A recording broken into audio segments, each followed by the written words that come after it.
जय माता दी दोस्तों, कैसे हैं आप सब। दोस्तों बात कर रहे हैं 3 और 4 अगस्त की कि ये 2 दिन मकर राशि वालों के लिए कैसे रहने वाले हैं। इन 2 दिनों में मकर राशि वालों को क्या खुशखबरी सुनने को मिल सकती है, किन बातों में इन्हें सावधानी रखनी चाहिए। तो इन 2 दिनों का राशिफल जानने से पहले हम इन 2 दिनों का पंचांग जान लेते हैं। 3 अगस्त 2025 दिन रविवार रहेगा। श्रावण माह शुक्ल पक्ष की नवमी तिथि जो 9:44 तक रहेगी। उसके बाद 10वीं तिथि प्रारंभ हो जाएगी। शुक्ल योग रहेगा जो 6:24 तक रहेगा। उसके बाद ब्रह्म योग प्रारंभ हो जाएगा। विशाखा नक्षत्र रहेगा जो 6:35 तक रहेगा। उसके बाद अनुराधा नक्षत्र प्रारंभ हो जाएगा।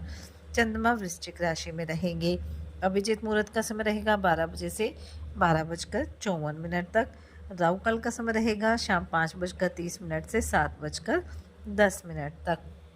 अब बात करते हैं 4 अगस्त की। 4 अगस्त 2025 दिन सोमवार रहेगा। श्रावण माह शुक्ल पक्ष की 10वीं तिथि जो 11:43 तक रहेगी।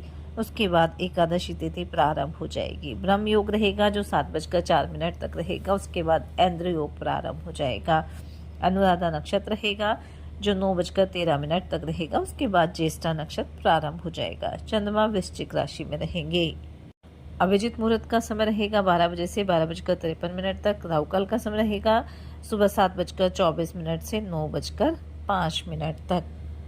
4 अगस्त 2025 को सावन माह का आखिरी सोमवार रहने वाला है और क्योंकि ये आखिरी सोमवार है इसलिए इसका महत्व और अधिक बढ़ जाता है। और जो भी भक्त सच्चे भाव से इस दिन शिवलिंग पर जलाभिषेक करता है उसे भगवान शिव की कृपा दृष्टि अवश्य प्राप्त होती है। और इस बार ये सावन माह का आखिरी सोमवार बेहद शुभ संयोग में आ रहा है क्योंकि इस दिन सर्वार्थ सिद्धि योग के साथ साथ ब्रह्म योग और इंद्र योग का संयोग भी बन रहा है। ऐसे में इस दिन सभी भक्त पूरा दिन पूजा अर्चना कर सकते हैं।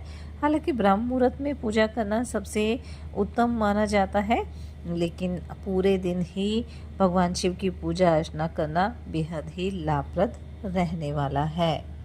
तो इस दिन आप पूरे विधि विधान के साथ भगवान शिव और माता पार्वती की पूजा अर्चना करें। शिवलिंग का गंगा जल और पंचामृत से अभिषेक करें। बेलपत्र, चंदन, अक्षत, धतूरा, फल, मिठाई अर्पित करें। घी का दीपक जलाएं। शिव चालीसा का पाठ करें। और क्योंकि ये आखिरी सोमवार रहेगा तो इस दिन आप रुद्राभिषेक अवश्य करें क्योंकि इसे फलदायी माना जाता है और ऐसा करने से जो नेगेटिव एनर्जी है वो भी दूर हो जाती है, ग्रह दोष भी शांत होते हैं। साथ ही साथ इस दिन आप 108 बेलपत्र लेकर उस पर सफ़ेद चंदन लगाएं और शिवलिंग पर अर्पित करें। ऐसा करने से जीवन में जो भी परेशानियां हैं उनसे आपको राहत मिल जाएगी। इस दिन रुद्राक्ष की माला से 108 बार ओम नमः शिवाय मंत्र का जाप करें। अपनी सामर्थ्य अनुसार गरीब और जरूरतमंद लोगों को दान दक्षिणा दे। इस उपाय को करने से जीवन में सुख शांति और समृद्धि बनी रहेगी। भाग्य का साथ भी आपको मिलने वाला है। और जैसा कि आप सब जानते ही होंगे कि रुद्राभिषेक का जो अर्थ होता है वो भगवान शिव के रौद्र रूप का विधि पूर्वक अभिषेक करना होता है, जिसमें जल, दूध, शहद, घी, गंगा जल से पंचामृत बनाकर शिवलिंग को स्नान कराया जाता है। और यह केवल एक पूजा विधि नहीं है बल्कि शिव से जुड़ने की एक आध्यात्मिक प्रक्रिया भी है। और चंद्रमा, राहु, केतु, शनि से संबंधित दोष की शांति के लिए सावन सोमवार को किया गया रुद्राभिषेक अत्यंत लाभकारी होता है। काल सर्प योग, भय और जीवन में अवरोध का कारण बनता है, उसके निवारण के लिए भी सावन के सोमवार के दिन महामृत्युंजय जाप करना, रुद्राभिषेक करना बेहद श्रेष्ठ माना जाता है। तो चलिए बात कर लेते हैं ये 2 दिन मकर राशि वालों के लिए कैसे रहेंगे।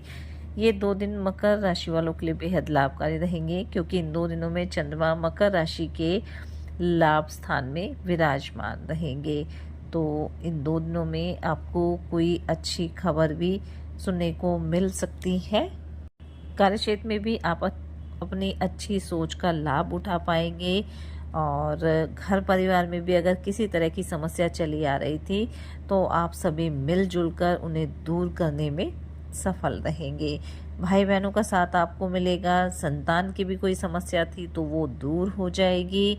कोई वाहन, कोई मकान, कोई संपत्ति खरीदने की इच्छा भी इन 2 दिनों में आपकी पूरी हो सकती है।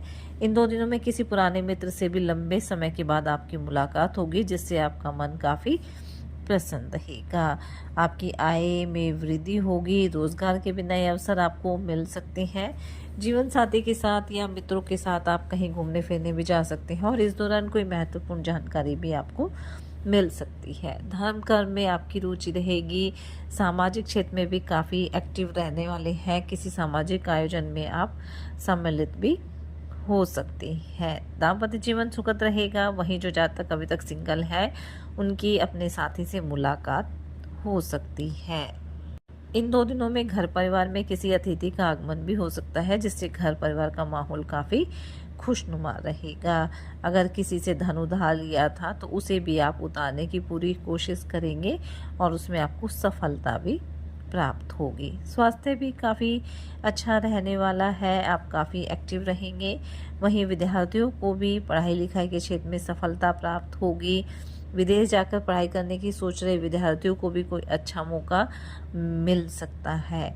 अगर आपका मन किसी बात को लेकर परेशान था तो उसमें आपको बड़ों की सलाह ज़रूर मिलेगी और आपकी जो परेशानी है वो भी दूर हो जाएगी। संतान पक्ष की ओर से भी आपको कोई अच्छी खबर सुनने को मिल सकती है। किसी अच्छी योजना में आप इन्वेस्टमेंट भी कर सकते हैं और इसमें आपको लाभ मिलने वाला है। जीवन साथी के साथ मिलकर करियर को लेकर भी आप कोई डिसीजन ले सकते हैं। आप अपने घर में सुख सुविधाओं की चीज़ों की खरीदारी भी कर सकते हैं। आप अपने कार्यों को लेकर काफ़ी एक्टिव रहेंगे, दूसरों पर डिपेंड भी नहीं रहेंगे और ये आपके लिए बेहतर भी रहेगा कि अपने काम आपको स्वयं करने चाहिए, ताकि आपको सही मार्गदर्शन भी मिले, आपके काम भी पूरे हो जाए। बेरोजगार लोगों को किसी नई नौकरी की प्राप्ति हो सकती है, जिससे आपका मन काफ़ी प्रसन्न रहने वाला है। प्रेम संबंधों के लिए भी 2 दिन अच्छे रहेंगे। जो आपका साथी है उससे आपके रिश्तों में मजबूती रहेगी। तो कुल मिलाकर हम कह सकते हैं कि जो ये 2 दिन है वो मकर राशि वालों के लिए लाभकारी रहेंगे, लाभ के योग बनेंगे। इसलिए इस समय का फ़ायदा उठाएं, मेहनत करें, अपने प्रयास जारी रखें। साथ ही सावन माह का आखिरी सोमवार रहेगा, तो इस दिन पूरे विधि विधान के साथ आप भगवान शिव, माता पार्वती की पूजा अर्चना करें। हनुमान चालीसा का पाठ भी आप जरूर करें। अपनी सामर्थ्य अनुसार गरीब और असहाय लोगों की मदद करें। इससे आपके जीवन में सदैव खुशियां बनी रहेगी और आपकी जो भी मनोकामना है वो अवश्य पूरी होगी। ये 2 दिन आपके लिए मंगलकारी रहें, शुभता भरे रहें। भगवान शिव और हनुमत जी का आशीर्वाद आपके जीवन पर सदैव बना रहे। इसी मंगल कामना के साथ जय माता दी।